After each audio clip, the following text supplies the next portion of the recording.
Hola a todos! Bienvenidos a Spanish with Patri. Today I am going to teach you how to pronounce any word in Spanish. Are you ready? Vamos!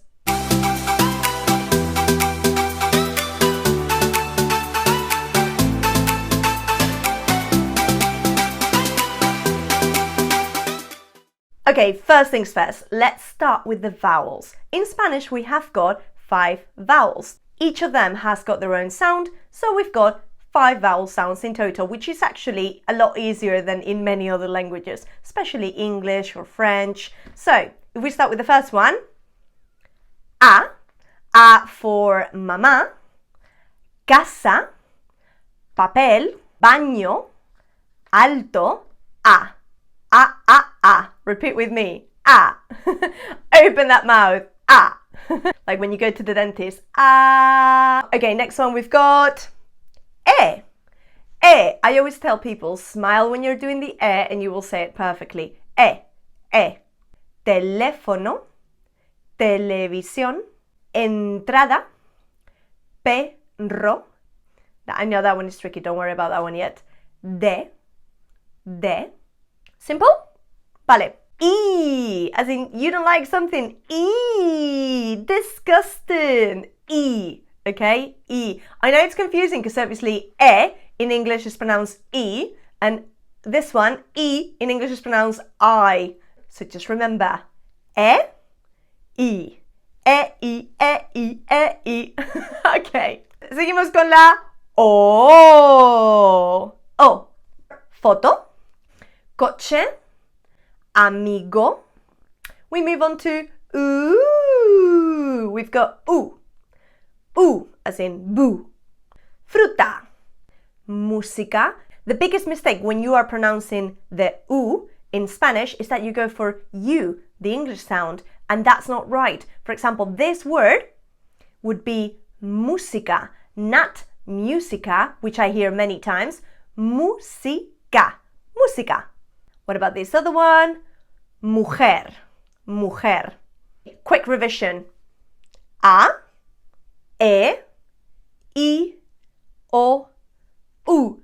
Periquito como tu tururú. What about the consonants? Right, this is where it can get a little bit trickier. Not too tricky, don't worry. We have got 27 consonant sounds. And the letters in the Spanish alphabet, this is music to your ears, are exactly the same as in the English alphabet, except for one, the ñ, that dreadful ñ that you need to pronounce in order to avoid mistakes, such as año versus ano. If you don't pronounce the ñ, you don't want to say that. So make sure that you're pronouncing the ñ. But anyway, I've got great news for you today. Spanish is a phonetic language. What does that mean? That means that we pronounce everything exactly like we write it. However, in order to do so correctly, you actually need to understand how we read each sound. How every time that you see a letter written down, you're going to pronounce it because you know the pronunciation rules. Reglas de pronunciación. Pronunciation rules. First one, letter H. H. H? What H? Okay, the first one is actually the one that matters the least. I'm sorry, H, but you're pretty pointless. You are there, but you're not there, really, are you? The letter H is always silent. Always silent. Let's do a few examples. Hamaca, hammock. Helado. Ooh, I want one of these. Ice cream, helado. Not there, we don't pronounce it. Hilo, a thread. Hormiga, ant, hormiga. I found a few of those in the kitchen the other day. Humanidad. I'm pronouncing the U, I'm not pronouncing the H. It's like it does not exist. So you need to know when to write it down, but we actually never ever pronounce it. Second one, letter J. La Jota. Jota is also a dance. La letra J. I always say that this is like an angry cat sound. It sounds like a That's me exaggerating big time. It's not that big of a deal. It's like a really strong H, okay, in English. Quite strong. So you're using your throat to produce that sound. For example, this word, jefe, je, je. Notice the sound that I'm making? Jefe. Hope you can hear me properly. Jefe, boss. Mi jefe, my boss.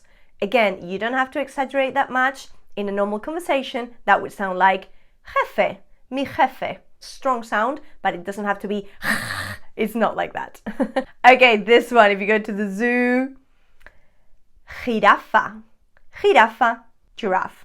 Joven, joven, joven, young. This word we actually never use it in Spain. This is a South American word.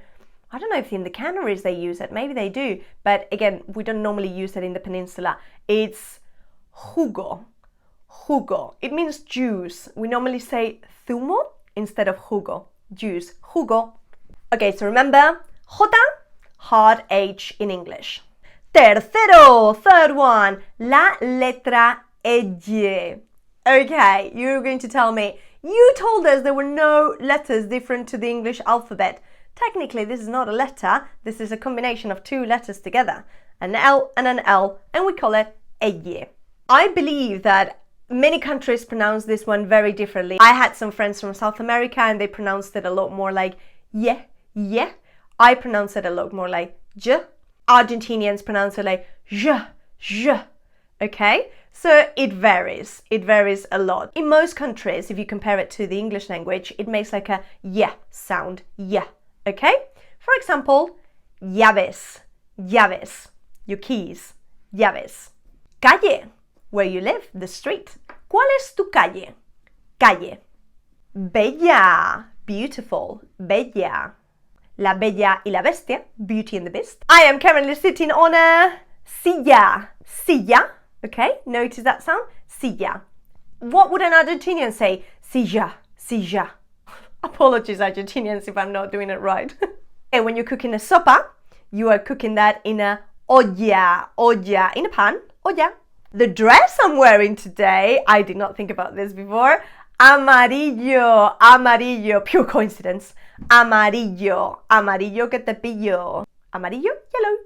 Número 4, number 4. Ñ. I've already told you this one is the only one you do not have in the English alphabet and is one to watch out for.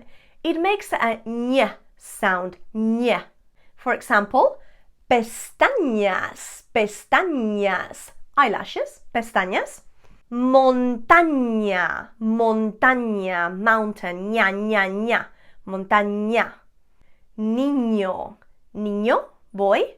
Niña, girl. El niño, la niña. Ña, ña, ña, ño, ño, ño. ¿Dónde está el baño? Where is the toilet? ¿Dónde está el baño? Baño, bathroom. And last but not least, por favor, por favor, por favor, do not get this word mistaken. How do you say it? Años. Do not say años. Because años means years. So when somebody asks you, how old are you? ¿Cuántos años tienes? How many years do you have? That's how we say it in Spanish. You want to say, I am, tengo, I don't know, tengo 30 años. I am 30 years old. However, if you forgot to pronounce the ñ and you say, tengo 30 años, let's just put it this way, it can get very awkward or very funny. One of the most difficult ones now, número 5, la letra R. I will be doing a separate video on this, but let me explain it very, very briefly. We've got two types of R. We've got one R and double R.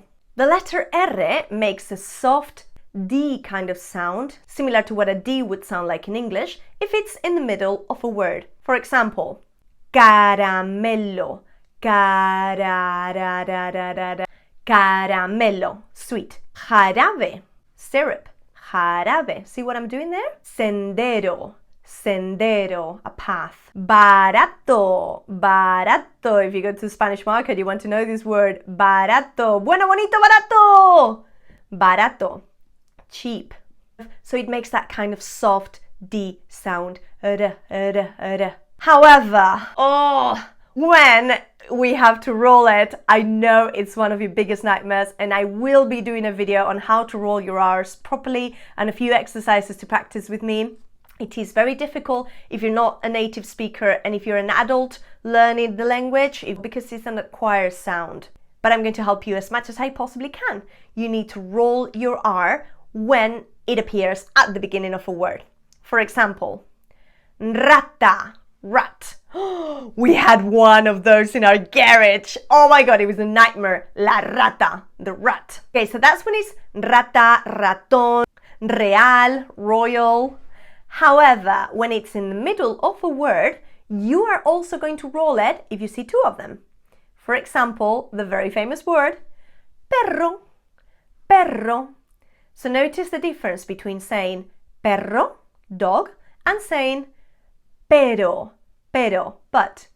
Perro, pero. Perro, pero. We also have carro. Carro in South America means car. Carro. However, in Spain, it means like a trolley, a shopping trolley, carro. And one of my very favorites, wait for it, ferrocarril. It means railroad or train.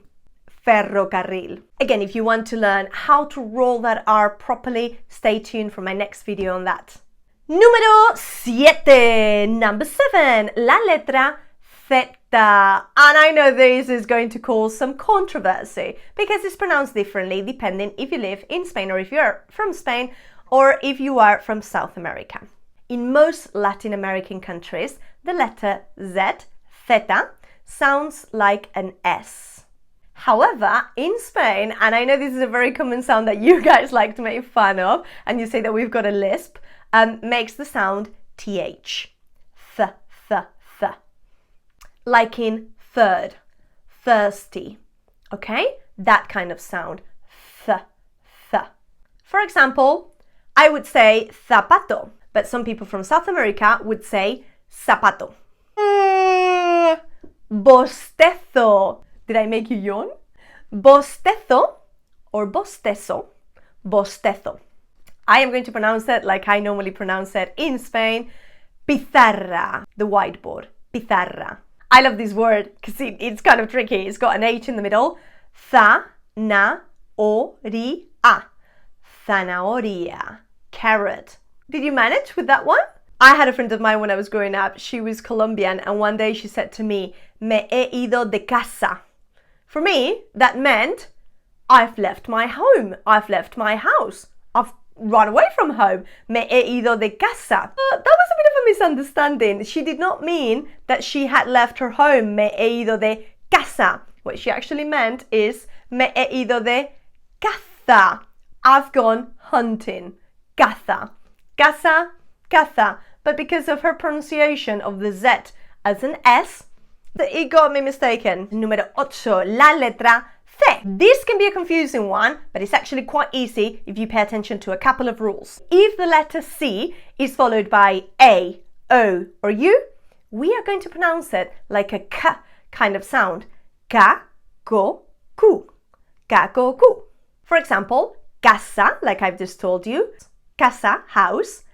Caracol, snail. But if it's followed by an E or an I, an E or an E, we are going to pronounce it like a th sound again, as if it was a Z again, like a TH. And again, in South America, that would be an S equivalent. For example, this word, I would pronounce it celoso. But people from South America would pronounce it celoso. Celoso, jealous. What about this one? Ciencias. Ciencias, science. Okay, difficult one. How would you pronounce this word? Cicatriz. C followed by an I. Ca, because it's followed by an A. Triz. Scar. Patri, I want to make the sound K with an E and an I. Which letter do I use? Good question, I hear you say. You need to use que and ki. The Q makes that K sound that you want to achieve. ¿Qué pasa? What's up? ¿Qué quieres? What do you want? ¿Quién es? Who is it? Que, ki. We're almost done now. One last one. We've got number 9, last but not least, la letra G. La letra G, it's very, very similar, letter G, it's very, very similar to the J that I've shown you before, in the sense that it's going to make that hard H sound, that angry cat sound, okay? Again, I'm massively exaggerating, so please don't do that, it's just G. But this one has got some rules that we need to follow. Again, like we did with the C, with the G, when it's followed by A, O, and U, we are going to pronounce it like G kind of sound. For example, gaviota, gaviota. That means seagull. Careful when you say gaviota in Spain. Some people might go to you and say, toma por idiota, gaviota. What about this one? Gallo, gallo, rooster. Okay, however, when it's followed again by an E or an I, and E, we are going to pronounce it like a H sound, okay? G, G, G, G. Strong H sound. For example, general, general. Notice that soft R as well. General. What about this one? We've got gimnasio. I went a bit strong with that one. Gimnasio. Gimnasio. Do we ever say I'm going to the gym? No. We actually borrowed that one from English because it sounds a lot better. We would say me voy al gym. It's like a Spanglish. It's an Anglicismo. And now the same question, but Patri, what happens if I want to create the same sound, the G sound, with an E and an E? I can't do it? Of course you can do it. All you need to do is put a U in the middle, similar to what we did with the Q. So we get the G, we put the U in the middle, and then the E. And that would make the sound G. In the same way, G, U, and E, that would sound G. For example, guerra, guerra, war, or that instrument that I never learned to play, guitarra. That was terrible, guys. Guitarra is a tricky one. It also has a rolled R at the end. Guitarra, guitarra. Last trick from me, be very careful when you see this one. It's a diphthong, diphthongo. That diphthongo is telling you, hey, you need to pronounce the U in this word. For example, paraguas, umbrella, or vergüenza, shame. Have you noticed that all throughout this video, I have been pronouncing these as a B? We do that in Spain all the time, and I believe they do that in most places in South America. It's just how we do it. Now you know how to pronounce all the Spanish words. Ooh, exciting. However, if you want to keep learning some more Spanish with me, do not forget to subscribe so you don't miss the next lesson. Hasta luego, chicos. Nos vemos en la siguiente clase.